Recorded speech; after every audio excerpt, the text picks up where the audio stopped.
I think that, when you want to grow yourself, you have to combine different strategies. So I would never undervalue the power of formal education. I had to learn those skills on how to be resilient, how to integrate no matter where I was, there I was. And it was like I had to make friends fast, I had to show who I was really fast, and this, that, and the other. Understand this. No one has to be your cheerleader.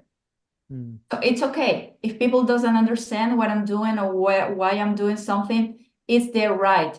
I don't act based on an expectation to be understood, accepted, or lifted by everyone or by everyone. There's some people that is just never gonna be there for you, and it's okay, it's their right. Welcome to the Bottom Line Up Front with Terry Thompson, the show where we get to the bottom line up front of the most important issues facing life and business. And now, here's your host for this episode, Terry Thompson. If you want to be successful, you must adopt an immigrant mindset. When you adopt an immigrant mindset, you will have the ability to direct all your energy to initiate a new life in a different environment, no matter where it is, which will help you eliminate a perfection mindset and embrace constant change. But here's the big question. The big question is, what is an immigrant mindset and how do you transform your thinking this way? Today, we have a very special guest who is going to help us understand how we can achieve that and so much more. Welcome to the show, Tannia Gonzalez. How you doing? Hello, Terry. I'm doing wonderful. Thank you. And we've known each other for a couple of years, and man, I tell you, we've had an opportunity to record before, and I know I used to go live on Friday nights on YouTube, and man, we've had some truly powerful conversations over the last couple of years, and this is the first time we really had an opportunity to really kind of reconnect. And man, what have you been up to lately? What you got working on here? You got a lot of things going on? Yes, practice has been busy. I've been working with immigrants for the last 14 years or even a little bit more. So yeah, the office is busy and we are glad about it. And also I'm finally started working on a project that involves a digital course. And it's directed to international students, to people who wants to come to Canada and to study at college level. So Mhm. I'm right now directing my attention to, the main things in my life always, my kids, my family, my work, and dancing, of course, that's a big part of my life. And now this project. So that's my focus right now. I love that. You know, the future of education is really changing. I think that over the last, I don't know, about 3 to 5 years, it's really started to change and it started to evolve. And I think that a lot more stuff is starting to get online. But I think that a lot of entrepreneurs, a lot of people, a lot of businesses are really kind of getting it wrong. And that we could dive down several rabbit holes with that conversation right there. But I really believe that the future of education is changing. How has it changed for you and how are you positioning yourself to take some of that market share? You know, you just mentioned online courses, and I think that's a part of it. What are your Yeah. thoughts? I think that, when you want to grow yourself, you have to combine different strategies. So I would never undervalue the power of formal education, but it's not enough. You can always start there, but you have to complement that, or you have to prepare yourself. Give yourself the tools before you go into that. So I think every sort of education is positive. And you can use the different alternatives and resources that now you have to really round yourself. So yes, I'm doing an online course just because this is not the type of formal education that you will find anywhere else. And also, there's so much information going on in the different platforms that it can be confusing. So since I've been working for so long with immigrants and especially with the students, I'm kind of like putting together that experience, knowledge, and technical knowledge to create a course that can help, like a blueprint to help these students that want to arrive to Canada and save themselves time, money, and a little bit of sorrow. I was an international student myself, so I went through all that. Yeah. So I, kind of like sharing what I've learned in the way. I love that. That's leadership. You know, it's one of those things to where, yeah, and I've talked about this before, where we really need leadership within this world, but unfortunately, due to social media, we've fallen into this category of likership, and I'm starting to write about that within one of my new books here coming out here. But I truly believe that we need leaders just like you that's going to shape the future of what is possible. You know, every time we look around, we see opportunities everywhere, but it really takes a thought leader like yourself to really shape what is possible.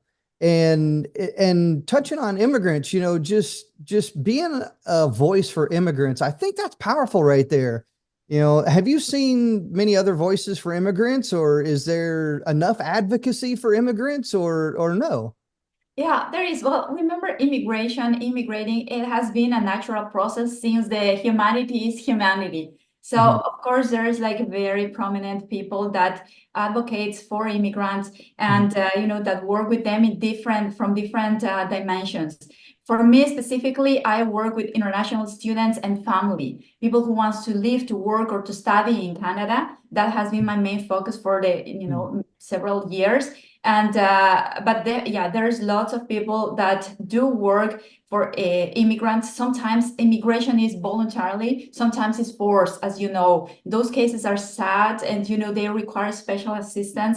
There's a different type of what is called economic immigration, when people want to immigrate because they are looking for a different perspective, the possibilities to grow, to develop their careers in a different country, whatever. So the immigration world is so wide, and there are so many areas, and all of them are different, and they require different type of experience. I would not be able to talk for refugees because I've not gone through that process, right? I have sympathy, and I really understand the struggle because I'm in Canada. Canada is a country that receives refugees, but I have not lived that. On the other hand, I feel that I'm better used for this type of people that came as professionals, or that are planning to come as professionals or as international students, just because I've lived experience from inside, and I've dealt with so many cases that I have a better idea on how to help. But yes, there's voices that generous people who try to make people's life in a different country better, for sure. I love that, you know, and my wife's from South America. You know, we've been married. Matter of fact, here in about 2 or 3 weeks, we'll be married for 27 years. Amazing. And I've been with her for 29 years. And I remember when she got her citizenship, and it was an interesting process to be able to go through all of that, to where she can get her citizenship. You know, we look at here in America, a lot of people look at it as the land of opportunity. People look at it in other ways as well too, but we won't focus on that. But people also look at it as the land of opportunity, just like any other country that you go to. There's opportunity that's out there, but I truly believe that a lot of people are not taking advantage of those opportunities. My wife was one of them. We got married, we've traveled around, we come to the States. She became an LPN. She's going through nursing school. She has served a higher purpose. She really tried to make a difference, and got into one of those industries, one of those fields. And I truly believe that in the education space, there is opportunity. There are jobs out there. I'll give you one great example. Cybersecurity, for example, is one of those positions. We here in America alone, there's 600,000 open positions in cybersecurity alone. And, Yes. and I can only imagine, like in the nursing field, that there's a lot of positions that are open as well too. But who's taking advantage of those? And that starts with that education piece. So for you being a voice and advocate, getting people into that space right there, filling those gaps that are definitely needed, not only in the education space, but in the workforce, that's powerful right there. So do you have a success story where you've helped somebody integrate them, get them into, here's an education space, and then they've went out and gotten that job, their dream job? Do you have a success story you could share? Oh my God, I have so many. I'm gonna choose two that are very close to me. Mhm. Like, I'm gonna try to do it quick or fast. Okay. One is a Colombian lawyer. I Mm. met her in Ecuador. She is like a brilliant lady. She not only got her degree in Colombia, but also she studied in Europe. I think it's in Lovania. I don't remember the university that she studied, but I think was well somewhere in Europe. Like very, very well prepared. She worked for the United Nations. Like a very high profile lawyer. But in Ecuador, she was not feeling that that was her place to serve. She was not really finding herself in that at that moment in that country. So I met her because I was visiting the country, and we connected. I'm a lawyer as well, so we kind of like I understood where she was coming from, and although her profile was not the ideal to study, because she was very well educated. She already had master's, she already has a doctorate and all that. We found her a program here in Canada that was a good match. So it was far in British Columbia, in a small part in British Columbia. And she had all the reason to be scared about going into a country that she was not familiar with, into small city after living in Europe. They're still living in different cities. But she was like, okay, I feel that this is not my place to be right now. I'm going to take the risk, and education is never a bad investment. So I'm just going to, trust. And we applied for her. She was approved, and she moved to British Columbia. Then she started her way to move into the next level. So she started working in something related to the legal work. Then she went to law school in British Columbia, and went through all the law school, many years, and all the program. It was a program for international trained lawyers.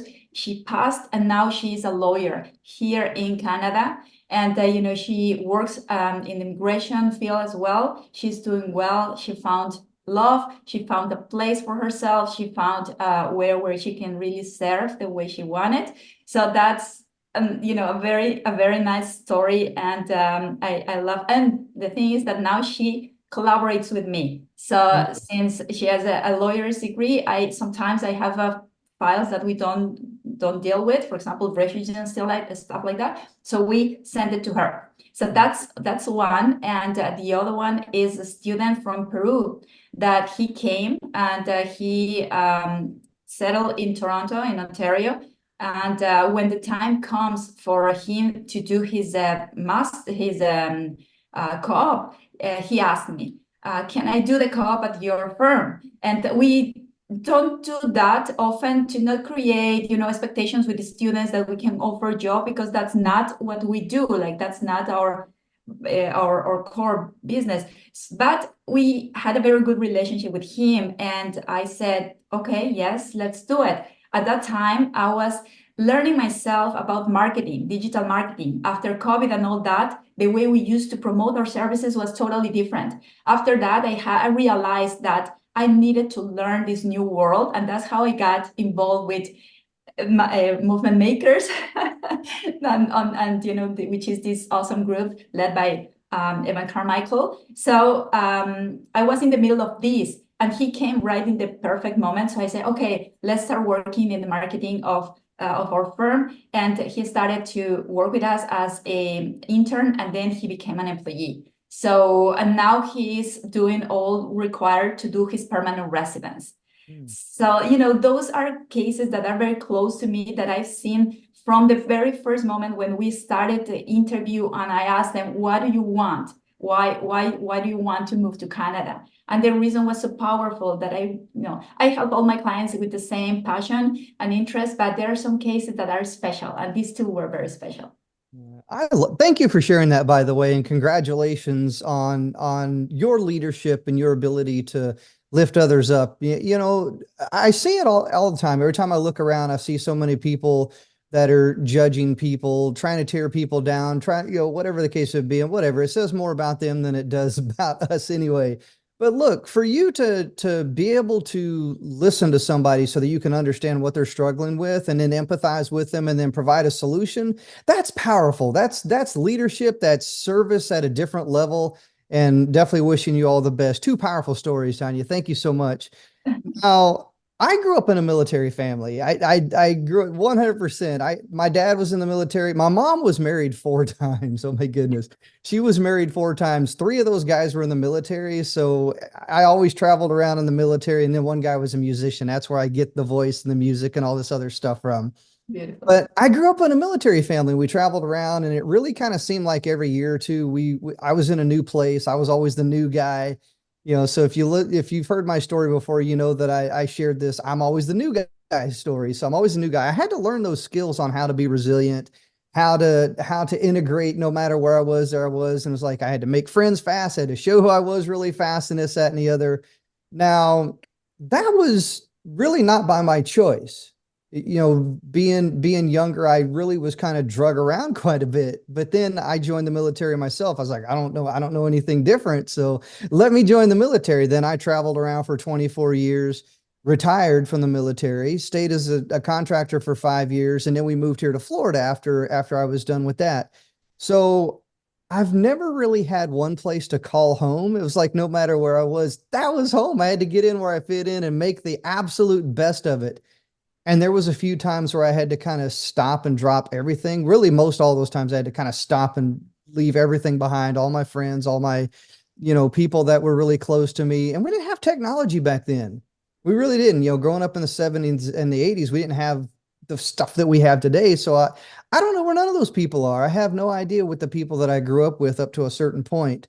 So let me ask you, have you ever just stopped and just left everything, just like, you know what, made a spur of the moment decision and be like, this is it, I've had enough, I'm going to leave and go start over? Have you ever had to do that? And tell us what that experience was like. I've done it, of course, and I've done it like 5 times. Mm, Yes. And I've done it in different in different phases of my life. One, mm, when I was very young in my early 20s, and I moved out of the country for the first time, and I moved to the US. And I was just graduating from law school. I had all this idea of what I wanted to do with my law degree. And then I moved to the US and I realized that I was not going to be able to do what I planned to do.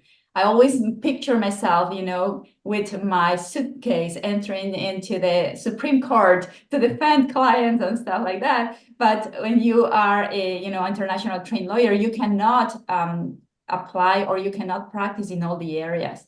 But the thing is, I was not well informed and I couldn't do what I had in my mind. So that was very frustrating. And then that was one of the first times. And then the second one, the big one, was when I left the US and I moved to Canada. The US, I think it's a beautiful country. I had a great experience there. I made great friends and all that. But there was a point when I had to decide where I would live or where I would settle. And we at that time, and my family were very settled in the US. But I've kind of like always been intrigued or attracted to adventure kind of thing. So the Canada option was presented to me and I fell in love with Canada. The personality of the country, I liked it. So I really saw myself in, in those beautiful places that they show you when you are Googling about Canada, and especially Toronto. I'm a city girl. I cannot lie. I don't call me for camping. So I really wanted to live in a city like Toronto. So that was the second time that I left all what I built after 7 years, and I moved to a different, totally new place. I used to live in Florida, warm weather and all that, and I moved to Canada in November, which was already cold in Toronto. So it was again a shock because it's never as you imagine, but it can be better. It's never exactly as you imagine, but it can be better. So when I arrived to Canada, it started the pace was different. The pace was different because at that time, I was like, okay, this is going to be for a long time. I already knew it. So the first thing that I kind of like my intuition and my past experience directed me was get education, get a degree in that country, because you have to understand your host, where you're living. So I went and I found what I can do that will match my interests, my passions, and all that. And I found the immigration practitioners program. And I went all again, like after in the US, I did a master's And now again, back to school. So I was like, okay, education is never a waste. It's always an investment. So I kind of like gave myself courage in doing it, because there's a point when you don't want to study anymore. Just like, I don't want to It go. never ends. I swear. Look, I still take classes. I'm 52 and I still take, it never ends. It just, Yeah. you hit a key point right there that I want to really kind of touch on very quickly. So I want to kind of pause you right there. Yeah. It is an investment within yourself. A lot of times people are like, man, I can't wait to get out of school. Life is going to be great and blah, blah, blah, all this and all that. Look, you never stop learning. And the moment that you stop learning, I think that's whenever that's when people just realize that's it. I'm done. There's nothing else for me. There's nothing else I can say. There's nothing else I can do. And I truly believe that's where people get lost at within life, is when they stop learning. I'm still learning. I learn every single day, but you're right. It is an investment within yourself. Yeah, yeah, but also there are moments when you don't want to do it. Like Hmm. you want to start doing different things, and this education part is like a process, like a preparation process. You want to go straight into doing it, but I think there's value in that education process. And since I already knew it, because I had the experience of living in North America, in the US already, so I went straight to that. So I did that, and I started my life in Canada. And after some years, again, I decided to move back to Ecuador, because at that time I had my kid, and I want him to have the experience of living in my country, to learn about my culture, to speak the language. So it was okay, a family decision. We went back, and after some years, which is the last time. I also did a small trips here and there. I've been always moving a lot, but the last one was when I moved back to Canada in a totally different circumstances. Mm. So and in that time, I was not able to bring anything with me. I would just came, and everything was left behind, and it was kind of like someone else took care of all what I left. They had to, to put in storage. COVID happened, so many things. Life is never well exactly planned as you want it. So sometimes you have to act and react, and more than react, response according to the circumstances are the circumstances that are happening.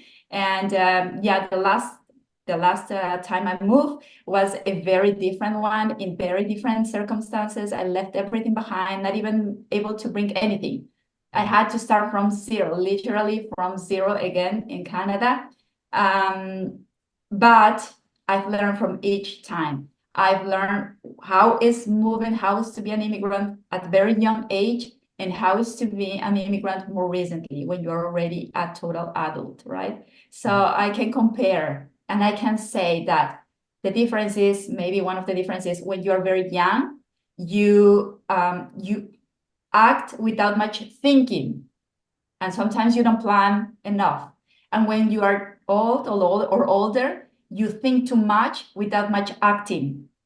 So we have to find the sweet spot, the middle. Process, prepare, but also act. Mm. I remember in 1988, my dad there we lived in Oklahoma at the time, and this big truck with a trailer pulled up in our front yard, and I went outside, and yeah, I was like, I didn't know who this person was. My dad went outside. My dad knew who it was, and then my dad turned to me and he goes, "You have 1 hour to pack. We're leaving." Oh, wow. I was like, oh my goodness. Like, wait, like I just literally, like I had my girlfriend at the time. I literally just said goodbye to her. Oh, And, she was walking down the street. I took off running after my girlfriend and I was like, hey, sorry, I'm breaking up with you. My dad literally just told me that we're leaving and we're leaving in an hour. Bye. So I wow. ran back to the place. And in 1988, I didn't really have anything. I mean, we lived in a mobile home, a trailer, Mhm. and I didn't have anything. I literally had a bed, a dresser. I had maybe two or three pairs of clothes, underwear, socks. I had a baseball bat, a glove, some shoes. That was it. I had absolutely nothing in 1988 and was given 1 hour to pack and to leave. And we ended up driving up to Illinois. And that's where my dad grew up at, and that's where he graduated high school. So then we moved to Illinois, and I literally graduated from the same high school that my dad did 20 years after he did. I had Okay. some of his teachers, and it was like, "Oh, you're that Thompson boy, aren't you?" You know, this, that, you know. So going back and being a part of that and seeing that, that was weird for me, but it was also like, oh my goodness, like, why am I here? Why did we have to leave? I didn't understand all that of why we had to leave at that time.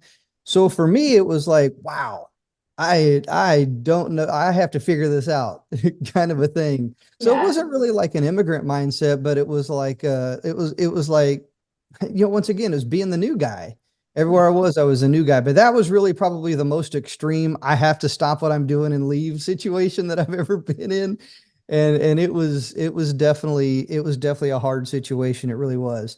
But And look, let me tell you something, like you probably were not an immigrant from one country to another one, but just changing your environment makes you an immigrant because mhm, you live everything what you know, your um surroundings, your circumstances, the idea that you have about yourself. You live everything and move into a new world that can be daunting, but also it's full of possibilities. The chance to reinvent yourself, to get what mhm, you have, and to apply it to. So once I heard something from Evan Carmichael, and it's so true, and I really understood what he said. Like, we are all immigrants, and yes, we are all immigrants, and we can all exercise that same mindset, and we also can exercise sympathy to those that are going through that process.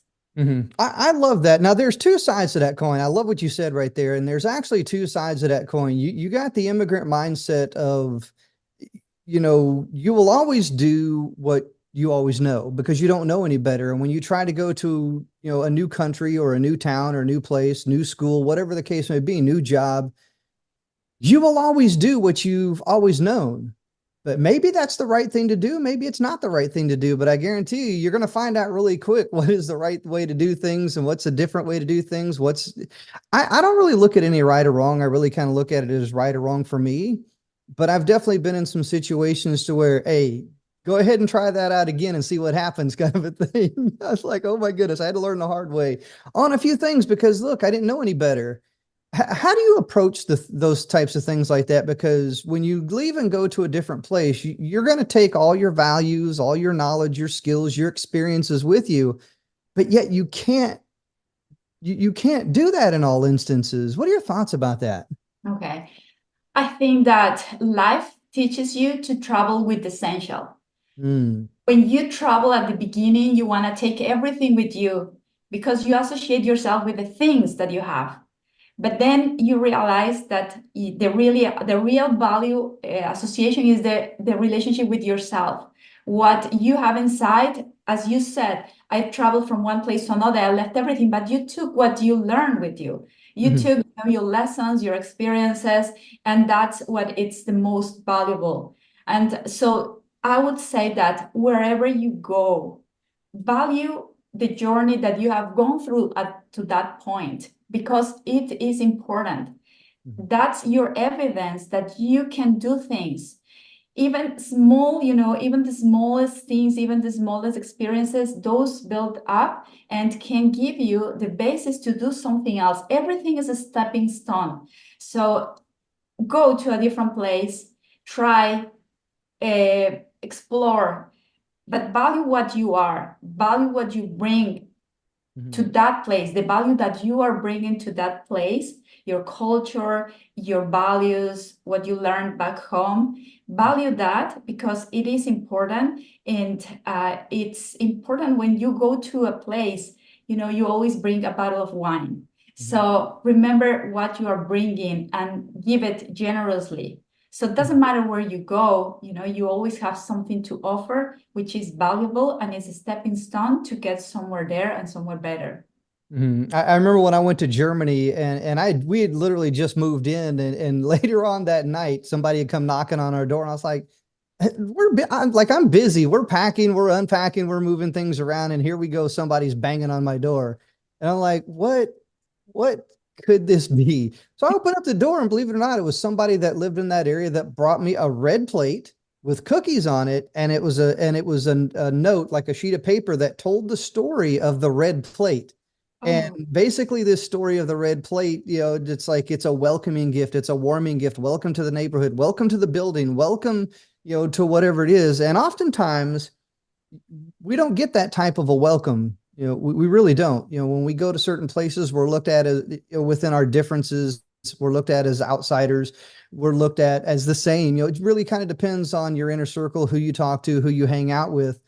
yeah. And every place is different. It really is. But I truly believe, you hit on something right there. No matter where you are, there you are, and you take your values with you, your knowledge, your skills, your experiences with you.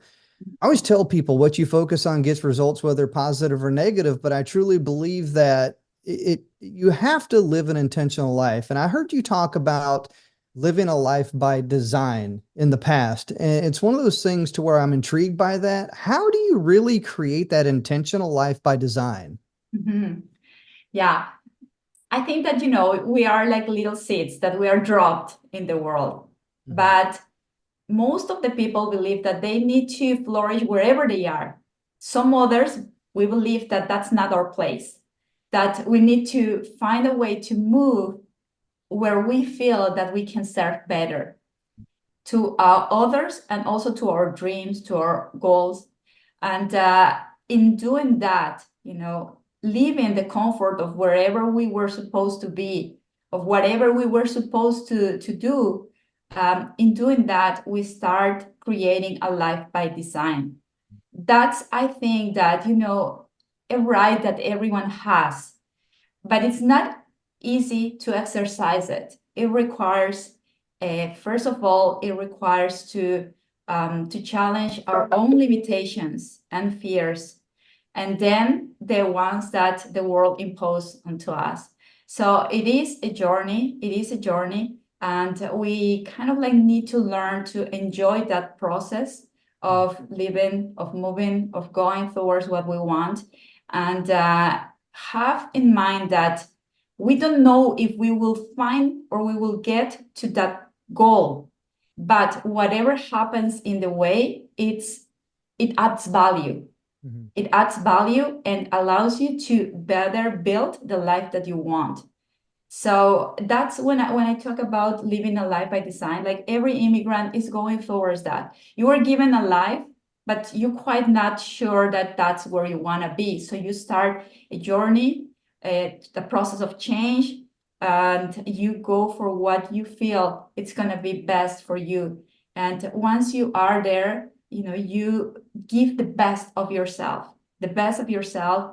from a good place in your heart, always with with generosity and grateful for having given the chance to do that journey, to undertake that journey.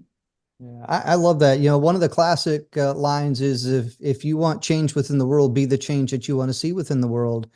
And oftentimes that means grabbing your stuff and going somewhere. It really does. There's a lot of opportunities that are out there. And I think that oftentimes on the outside looking in, we kind of see the grass is greener on the other side until we really get there, until we really experience things, until we really, intentionally do those things that we want to do. And it's so easy to kind of really get into this whole, complaining about certain things. And I mean, don't get me wrong, I can dive down a negative rabbit hole with this one because I don't like to complain, but yet I point out certain things. I look at the negative so that I can get to the positive. It's something that I still struggle with even today.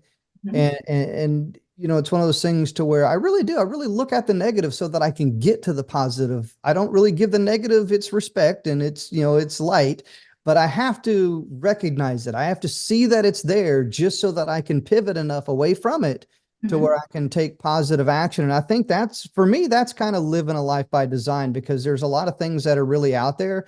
No matter what's coming my way, no matter what people's trying to throw at me or whatever, I have a purpose. I have things I'm genuinely trying to achieve. Now I'll stop, I'll pivot and I'll shift and I'll do things. I'll help you out. It's like I got a wife, I got two kids. Sometimes I have to pivot. Like this morning, for example, I was about ready to head out the door, and my wife was like, "Oh no, you're not. You're coming back." I was like, and I don't even argue. I was like, you know what? Yep, I have to pivot. I have to shift.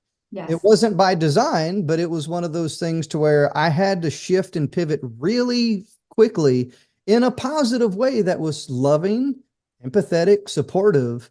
And I think that oftentimes people are really just too stubborn to know when to pivot or shift. What are your thoughts about that? Mhm.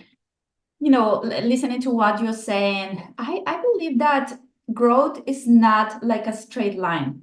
There's always peaks and valleys, peaks and valleys, peaks and valleys. Mm-hmm. So we need to kind of like accept that that's gonna happen in our lives. And there's always, we may not be able to control everything that happens, but we can always control how do we react. There are some things that you listen through, when you start a personal growth journey, which is a different journey as well. You listen to different things and ideas, and there's some that stuck with you. And that one is the one that really hit home. You cannot always, because I'm always moving, right? I've been moving so much. You can always control your circumstances, but you can control how do you react to them and how you can do the most of it. So I think that yes, that would be, and for an immigrant, that's something that you have to be mindful that life is not always going to be perfect. People is not always going to be not always going to embrace you or accept you or or value. But still, you need to find the best way to react, not to react, to respond, and to not lose that idea of what you want. I don't know if you remember when we had this conversation with Dr. Ben Hardy, Mm-hmm. and he was talking about, he talked as part of the movement makers, one of the classes that we had, and he was talking about this 10x, how you can 10x and get to your goals faster. And he mentioned something that I've always had in my mind since I was very, very young.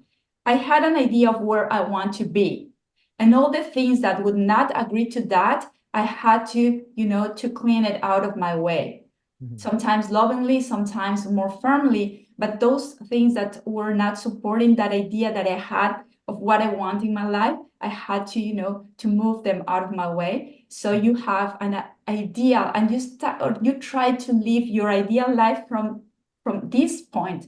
And a little by little, you start getting closer, and you start living your life by design, and you start, doing the best with the situations that are presented to you, and enjoy life, enjoy the process too. Mm-hmm.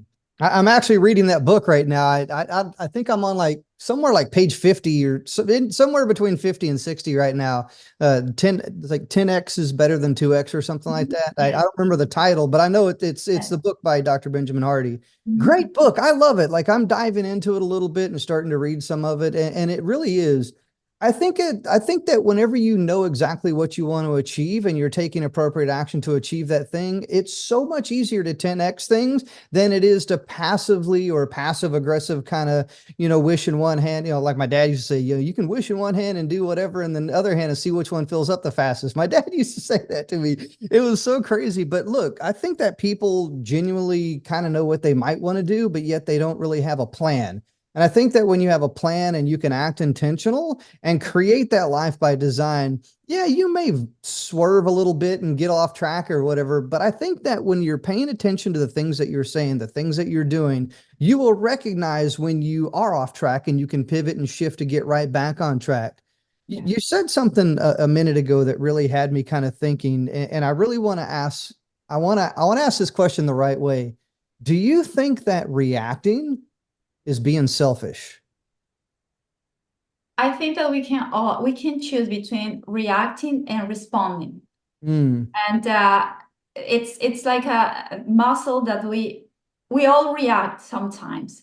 mhm, But when we react, we not always cause a positive effect, because the reaction can be mhm. sometimes just too much or not appropriate, or can hurt someone. Emotional. It can really, Exactly. like when you react with your emotions, things get really out of hand at that point. Yes, exactly. So I think that we all can train ourselves into learn not to react based on just emotions, but into respond based on what we have learned, based on what our values are, and also considering the situation of the other person in front of us. everyone has its own story. We don't know it. We don't know it. So when we react without thinking, we may not be given the chance to that person to really show us what they can bring their value. And that's what happens many times with immigrants. They get to a different place. They don't know how things work, and they react. And they lose the chance to show their own, their shine, because they did something that was wrong in the wrong moment, just because they didn't learn how to control their emotions. Immigrating is a very emotional process. It's a very emotional process. There are a lot of emotions involved, and sometimes that can cloud our judgment. So when we start a process like this, we need to exercise our possibility to respond as opposed to react. So we all react. That's part of what humans are, but we can always train ourselves to do better. I've learned that no matter what happens, no matter what you say, no matter what you do, people are always going to be very judgmental. They're going to judge you from a place of weakness because they don't understand the strength that it took for you to be vulnerable. That's a quote that I came up with a while back, and I intentionally wrote that down. I intentionally sat here and thought, I was like, what is the best thing that I could come up with within? I was in a conversation with somebody, and I was trying to take all the words that was happening during that conversation and just come up with a powerful quote. I mean, you've known me for a couple of years. You know that I take things and I can just twist the mess out of it into something else. And that's what I came up with. I was like, look, I said, people will often judge you from a place of weakness because they do not understand the strength that it took for you to be vulnerable. And I really believe that, I've been in a lot of vulnerable positions. Yeah, I really have. And I think that immigrants really are they're really in a vulnerable position because they're in a different country, different place.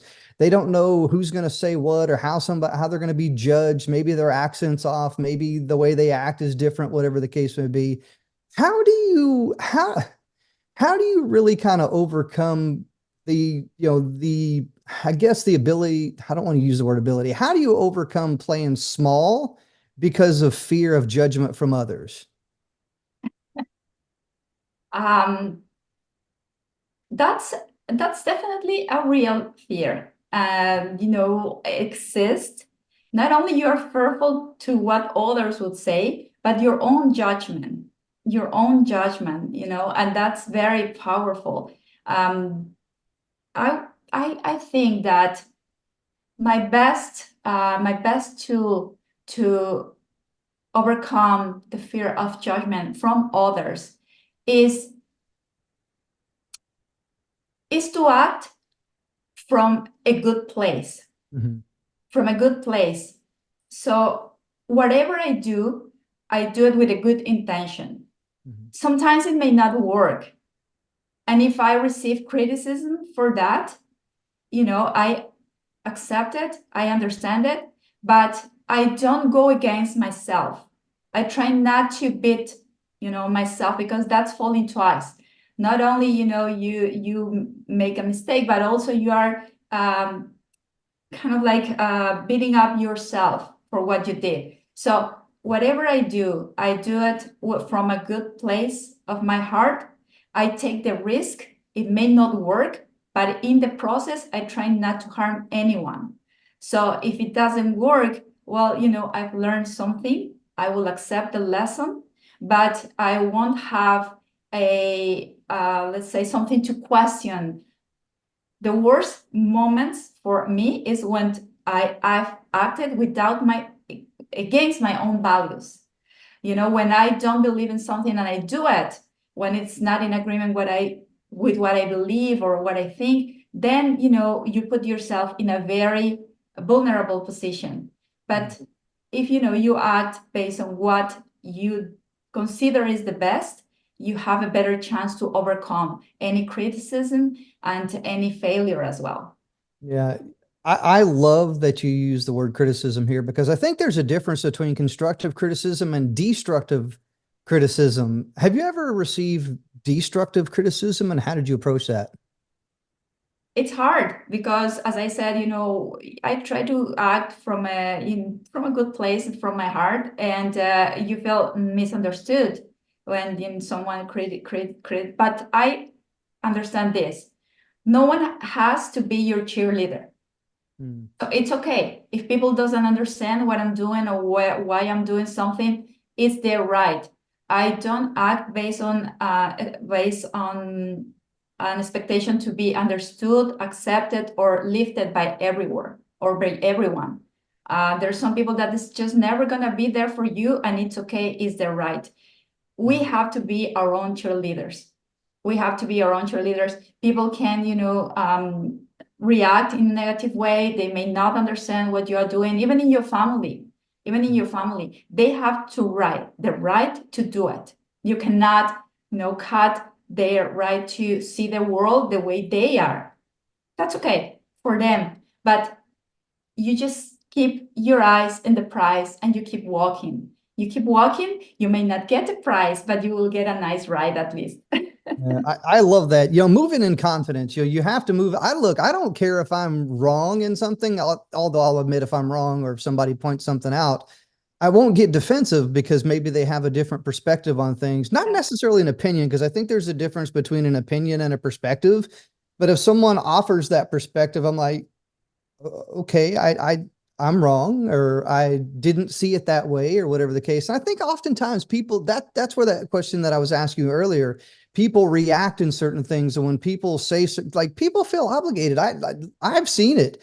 I've seen people that feel like they are obligated to say something to someone. I was like, man, you didn't have to say that. You did, like, what's wrong with you? But I've experienced that. I've seen people say certain things and do certain things, not necessarily out of spite, just because maybe they just don't know any better. I have no idea. Have you ever had somebody just say something like, what on earth? Like what? Have you ever had somebody like really say something to you? Yeah, many times people, they don't agree with what you do, with what you want, and the way you do things. And the more you grow in a certain area, you make less sense to others sometimes, That's a great point. right? That is a great point.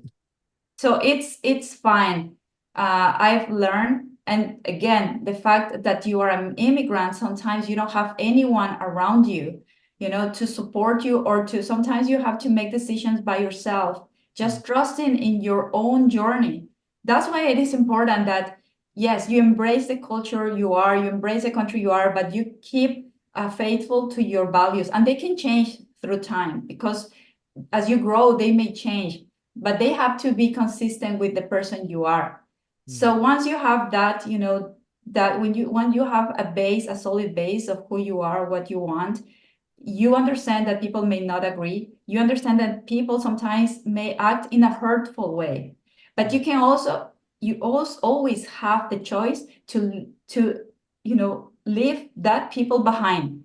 Mhm. They have the right to have an opinion. You have the right to live your life in your terms, and surround with people that are positive, that are supporting, that have your same vision. Many times to my clients, they come and say, well, we have this group. When we came to this country, we created this group, and people in that group are not happy because they don't like the country, they don't like the weather, they don't like this, they don't like that. So many times I tell them, you want to succeed, you have to trust your own intuition.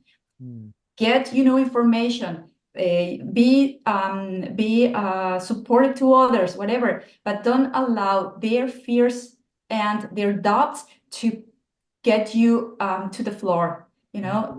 Only surround yourself with people that can lift you. Otherwise, do it yourself. I love that, and I'm a part of some truly powerful communities. And I really believe that in 2024, if you really want to, I mean, there's a lot of different powerful opinions that I have about 2024. And one of them is building community. And I think that we're at a point to where community is powerful. Being with other people, collaborating with other people, being a part of powerful communities is important. And I'll never forget, years ago, this was, oh my goodness, this was like 23, 24 years ago, it was around 2000. And I remember going into one of my senior leaders from a vulnerable place. I genuinely had a question. I was like, look, man, I said, I'm really struggling with something. I'm going to go ask this guy because I trust him and this, that, and the other. And I truly believe that leadership is giving back to those who follow or value the things that you're doing every single day. And sometimes you have to make tough decisions, but I'm going to tell you, one of the worst things that I ever heard somebody say, that it's not my job to teach you. I went into this guy and I said, here's what I'm struggling with. I need your help. I need your assistance. I was really vulnerable. This guy looked at me and said, it's not my job to teach you. It's not my job to train you. And I'm sitting here looking in the back of my mind. I'm like, well, gosh, you're the senior leader here. What is your job? Like, why are you here? What's going on? How are you teaching me by saying that's not your job to teach? I'm gonna be honest with you. I never looked at this guy the same way ever again. And I struggled. I really did. I struggled to like be around this poor excuse of a manager. Definitely not a leader. Poor excuse for a manager is what I call it. But I really want to understand something. How do you give back to your community, your people? Because you lead people, you're a leader. When you have a customer come in, a client, you're leading them.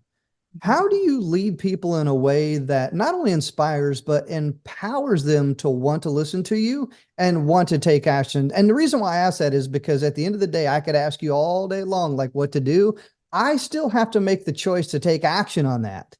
You could tell me all the most beautiful things in the world, but I still have to make the choice. I think some people don't understand that, but how do you inspire and how do you empower people to want to listen to your advice and take action? Mm-hmm. This is something very interesting because many times I have, appointments with people that want to start their journey. They want to immigrate. They get the technical information, and they are still have doubts because they have lots of attachment with what they have. Hmm. And my closing statement to many of them is always this: no one can guarantee that this process is going to be easier or it's going to be pleasant.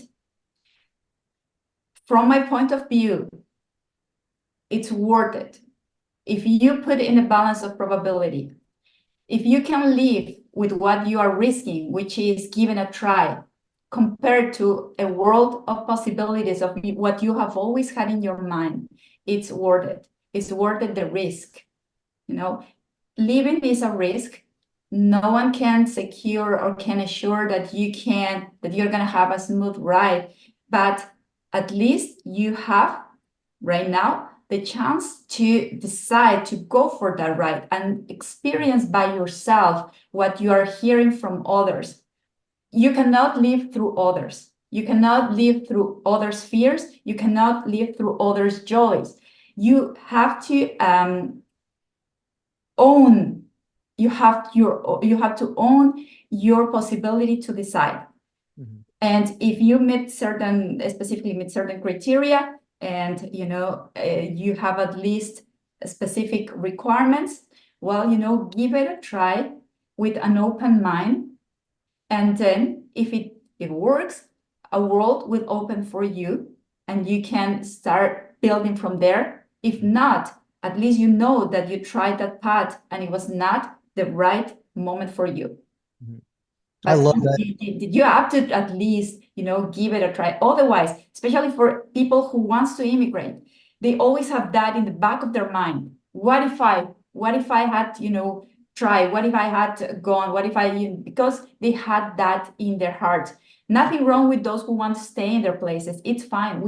In the world, we need different type of people. We need those that have a strong attachment to their place. It's perfect. But those who feel that they can have their potentials better used somewhere else, there's always going to be that in their minds. So better do it sooner than later.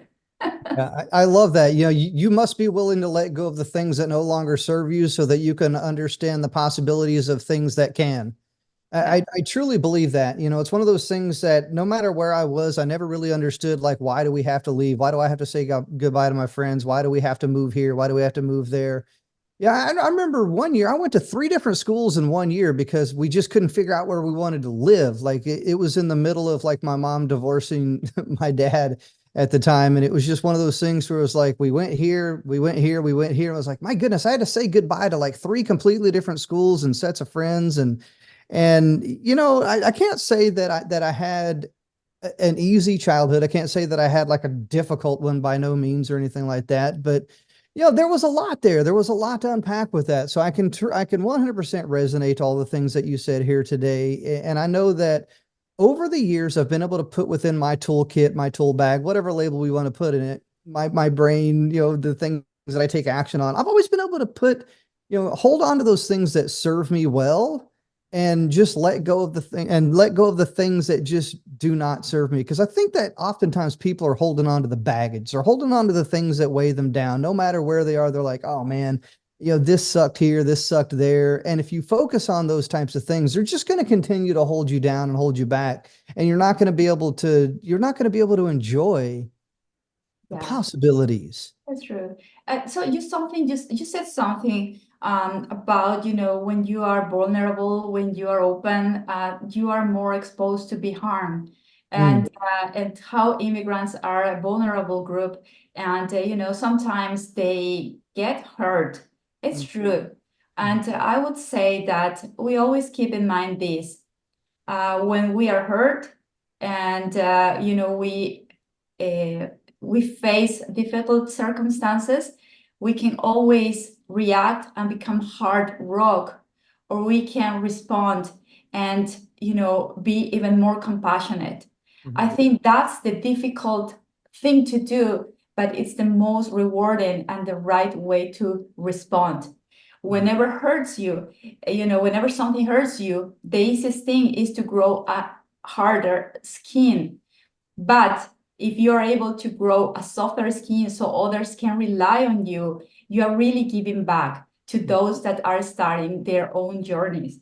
So mm, don't become harder based on your bad experiences as an immigrant. Try to learn to be compassionate and to help. Always try to give back. You received opportunities, you received the possibility to visit, to go somewhere else, to study somewhere else, to live somewhere else. Then you close the circle by giving your knowledge, giving a hand, giving the possibility that others also have a better journey, even better than yours. mm. I love that. And that's pure gold right there. We could end the show on that note right there. But look, Tanya, I've had an absolutely amazing time talking with you here today. And before we close down, I want to extract one golden nugget from you. Like, what if you could share one golden nugget, the absolute most powerful message that you could send to anybody that's watching this, what would that one golden nugget be? Okay, I would say, if you're an immigrant, if you're planning to immigrate, keep in mind this: to make to have a better chance to succeed where you're going. Know your host. We discussed this at the beginning. Know your host. If you're going to a country where they have certain lifestyle, certain culture, certain language, know that you're gonna really increase your chances to be successful if you understand how things work, including those things that we are not crazy about, as the legal aspects, finances. Really understand your host, and that's a process that should not start once you are there. It should start before. So that's the part of preparing and planning that's really going to make a difference. Once we are in the country, in the new country, create community.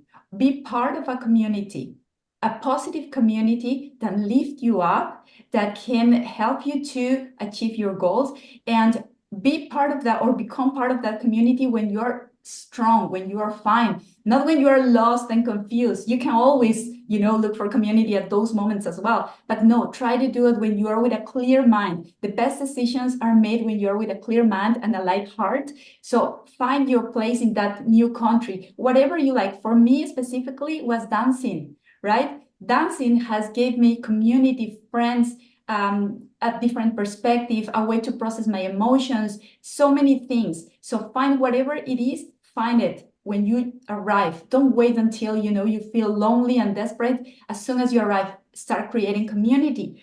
And when you're there, when you settle, when you have given the best of you, when you are with your family there, with your kids there, remember who you are, what you brought, the value that you are bringing. The only thing you should lose yourself to is dancing. Never lose who you are. Embrace the other culture, but remember the journey that you have gone through to this moment, because it's very valuable. So use that as a stepping stone to reach whatever your heart and your mind wants.